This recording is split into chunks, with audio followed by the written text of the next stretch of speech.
saiu o Bolsonaro.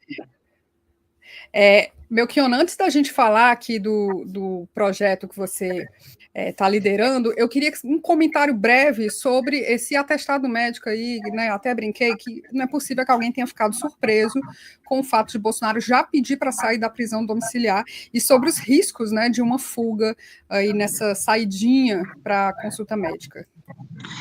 Olha, eu acho que colocar a tornozeleira nele foi muito importante, porque é evidente que ele estava articulando uma fuga junto com a embaixada estadunidense, acho que isso era meio óbvio. Acho que com uma consulta é difícil para ele sair, porque estando em prisão domiciliar, ele vai ser monitorado, né? Com tornozeleira, eu acho que é a garantia de que ele não fuja e, ao mesmo tempo, ele fique no Brasil para ir para a prisão de verdade, como eu digo, né? Prisão domiciliar é pouco, nós queremos uma papuda para ele. Mas claro que é isso, com a tornozeleira eu fico mais tranquila, no sentido de que o plano de fuga que ele obviamente estava tramando, não tem como se efetivar e o monitoramento vai funcionar na tornozeleira dele. Isso, inclusive, a tornozeleira eletrônica do Bolsonaro tem tecnologia 100% nacional, tá? É soberana e é a prova d'água, aí deixa a gente com um pouquinho mais de medo, né? Melchiona, vamos falar desse projeto de lei que vai tentar impedir que instituições financeiras sejam obrigadas a aplicar leis estrangeiras. Assim, para a gente que é leigo, parece muito absurdo um banco obedecer uma lei estadunidense, né? Mas é justamente isso que a gente está assistindo com esse assédio que está acontecendo com o ministro Alexandre de Moraes. Eu acho que é isso, Sara. Eu fiquei estarrecida com a entrevista do presidente Bradesco. E aí comecei a conversar com a minha equipe, com o Davi De Castro, com a turma do mandato, que tipo de iniciativas a gente poderia fazer, porque ele falou na entrevista logo que o Trump, agora eu fiz o ato falho, eu ia chamar o Trump de Bolsonaro, mas que o Trump colocou o Moraes nessa lista, né, Magnitsky. Então, eu fiquei estarrecida, né, com a entrevista pusilânime e, obviamente, atentatória à soberania nacional do banco, dizendo que lei não se discute, se cumpre, como se a soberania brasileira estivesse subordinada à legislação estadunidense. Agora, claro, o que acontece? Não tem nenhum mecanismo interno que faça quem adere a uma lei estadunidense para perseguir, né, nesse caso, adversários políticos, nesse caso que está sendo utilizado contra o Moraes, não tem nenhuma lei nacional que preveja multas pesadas, né, e custe caro a quem seguir a lei Magnitsky que fique à mercê da pressão estadunidense, da pressão política da extrema-direita. Então, esse foi o intuito de apresentar a lei Magnitsky, né? A lei Magnitsky não estar sob a legislação brasileira, esse foi o sentido geral da lei. E eu acho que já está dando certo, né? Porque os bolsonaristas precisam se definir, né, guria?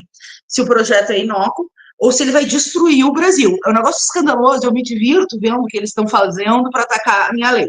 Uns dizem que não precisa, sendo que o presidente do Bradesco já disse que ia aplicar, né? Então, torna óbvia a necessidade de ter penalização pesada para quem descumpre a soberania nacional. Dois, devastar a economia brasileira também é tão ridículo quanto, porque se os Estados Unidos retalham o Brasil por conta de leis como essa, estaria empurrando a 10ª economia do mundo para a busca de sistemas alternativos, né, ao SWIFT, e ao mesmo tempo ia prejudicar, não por nobres razões, até por razões lamentáveis, eles não podem aplicar porque ia prejudicar os especuladores financeiros que pegam dinheiro a juros baixíssimos nos Estados Unidos e vêm aqui comprar título da dívida que é remunerado em 15%. Então os caras ganham dinheiro pra caramba, sobretudo os capitalistas europeus e estadunidenses, eles não podem excluir a 10ª economia do mundo assim. Então, né, é um atestado de ou síndrome do vira-lata, não podemos fazer nada, obrigado aos Estados Unidos, ou se contradizendo em relação à aplicação da lei Magnitsky. Só por isso já valeu a pena ter apresentado. Agora, eu quero com ele fazer o debate público da defesa da soberania financeira do Brasil. Não pode ser que um presidente de um banco diga que vai cumprir uma lei estadunidense e fique tudo por isso. Não, então tá bem, vai tirar os meios de pagamento do Moraes dentro do território brasileiro. Porque é isso, né, que pode acabar acontecendo se prospera a fala absurda do presidente do Bradesco. Não só em relação ao Bradesco, mas a outros bancos. Então, apresentei a lei já para trazer o debate público, para que a gente possa seguir firme enfrentando o imperialismo estadunidense. Uma coisa interessante desse debate, né, porque agora cabe aos bolsonaristas fazer essa inversão de polos. Ou eles são patriotas, aliás, ou eles são patriotas em relação ao Brasil, ou eles são patriotas em relação aos Estados Unidos, né? É meio que ter que optar, finalmente, por uma dupla cidadania que eles acham que eles têm, né, Fernanda? Me fala mais uma coisa, como é que está o debate dentro do Congresso em relação a essa lei? Você falou muito das pessoas, né, como é que as pessoas reagiram, e dentro do Congresso?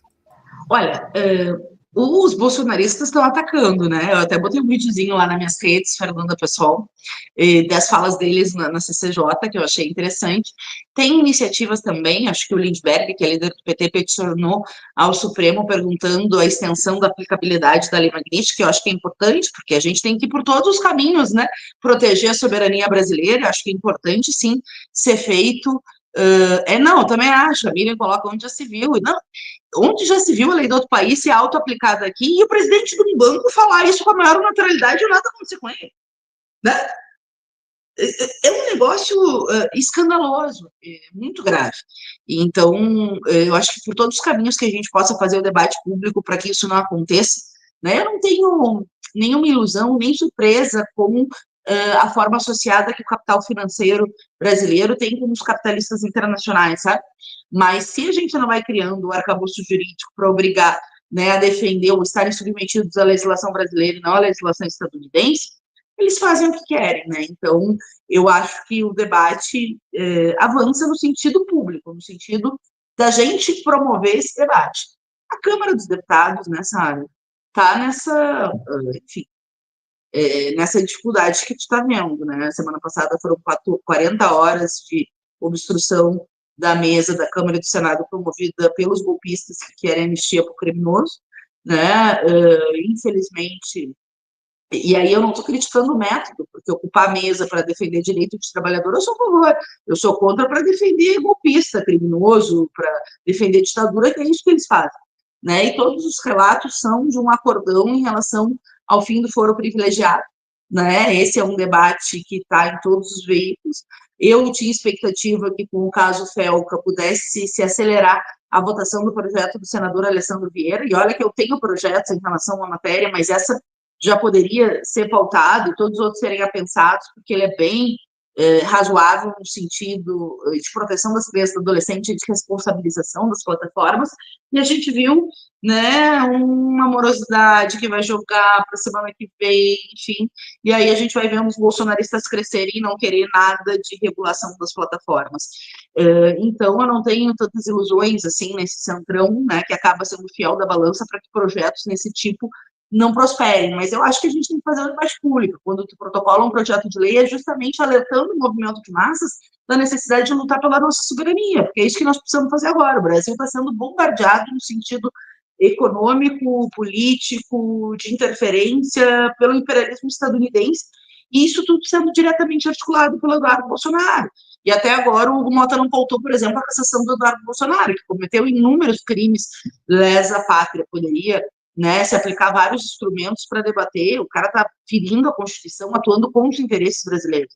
Então, bom, se eu tenho a perspectiva de que vai ser pautado em breve um projeto como o meu, não acho tão simples, mas se a gente não põe na pauta e diz que ele precisa ser debatido e constrange os bancos, sequer esse debate aparece. Eu demorei mais de uma semana para apresentar o projeto da entrevista do presidente do Bradesco até agora, porque quase não teve contestação da fala absurda dele, que a lei se cumpre e não se discute.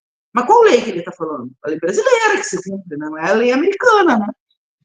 Então, né, até agora não tinha acontecido nenhuma interpelação, digamos assim, sobre essa postura do Bradesco. Eu fiz o projeto de lei porque traz debate para tona. Se incomodou os bolsonaristas é porque fiz bem, né, para trazer o debate para a política e defesa das liberdades democráticas, né, porque eles querem, você sabe, criminalizar o Alexandre de Moraes, atacar o Alexandre de Moraes, penalizar o Alexandre de Moraes para evitar o julgamento do pai, né, da família. E nós, é óbvio, precisamos defender as liberdades democráticas e fazer unidade de ação com todos aqueles que querem ver golpista na cadeia. Ótimo, Fernanda, muitíssimo obrigada. Até a próxima, que eu espero que seja em breve, né? Porque, ó... Tu tá demorando para me chamar, Sara, tô com saudade. Me chama. Assim. Obrigadão, viu? Tchau, tchau. Tchau, tchau.